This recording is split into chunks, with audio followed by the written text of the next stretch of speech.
David Goudreau. Il s'appelait Joe l'Espoir. Il écrivait avec un R.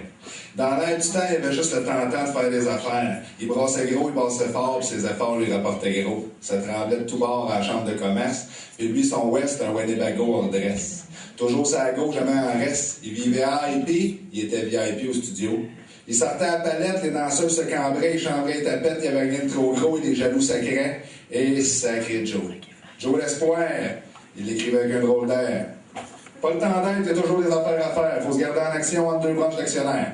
Mais le temps passait et son trophée marié un peu trop refait s'ennuyait. Elle se pétait des crisettes existentielles malgré les thérapeutes et les tablettes de Séroquel. Il y avait quelque chose qui ne marchait. Pour sa part, Belen à charge et un bail qui ne l'avait fait. Marcher, on s'entend. Pour la business, ça galopait. Mais en couple, des fois, ça marche et d'autres fois pas. Fait que le petit pas qui s'en fait pas un cas, occupé qu'il est à se battre contre un syndicat, deux maîtresses et son avocat. Pendant ce temps-là, accro Mago, la belle Margot pleure, mais reste là. Lui, il se divertit, c'est l'important. Bien important, l'introspection, les questions, on évite. L'important dans le profit, c'est qu'on en profite. Il faut garder le cap, se concentrer le capital, le conserver, c'est capital. Faut que ça roule même dans le hall, mon capitaine. Si tu le gardes en dessous du matelas, tu vas finir matelot. Ah ah ah, ho ho. Pour que la base, c'est la blague séculaire, la bague, la confrérie à l'annulaire. Il voguait, légal sur ses arnaques, l'esprit fini au paradis fiscal, jamais dans panade, du beau bidou non imposable au fond de la cale, Gabriel avec son chum Conrad. La flotte de flots à flots, ces flots sa femme en filigrane pâle, c'était trop gros pour être laid, d'ailleurs jamais la larme ne coulait. Il s'appelait Joe l'Espoir, j'en parle à l'imparfait, vous savez c'est qu'on approche de la fin de l'histoire. C'était peut-être à cause du stress inhérent à l'argent,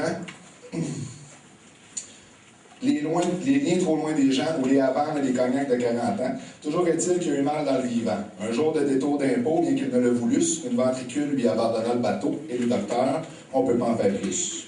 Il paya, et rageait, et enragé, le repayant du privé, il n'était pas à une crosse près de la Blue Cross, bien rémunéré, mais toujours désolé, les docteurs s'entendurent, on peut pas en faire plus, tu commences ton temps dur, il te reste 3 lions et un cumulus au plus. Oh! Il s'appelait Joe l'Espoir, il y en avait presque plus. D'ailleurs, il écrivait avec retenue.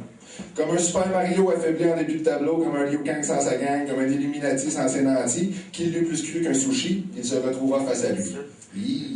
Questionnement, méprise de conscience et trop d'inspection. Il réalisa que sa belle piastre ne valait ni le trône ni les troncs. Et enfin la souffrance, et enfin la vie, sans argent et sans course, la vraie douleur crottée sans cote à la bourse, du vrai, du cru, et ses enfants qu'il aurait pu aimer, et sa femme qu'il n'a jamais connue, alors qu'il achève à son chevet des inconnus. Ses héritiers attendant le montant, et dans un dernier souffle, au dernier moment, il fait venir son notaire, et il signe, donner tout à un organisme communautaire.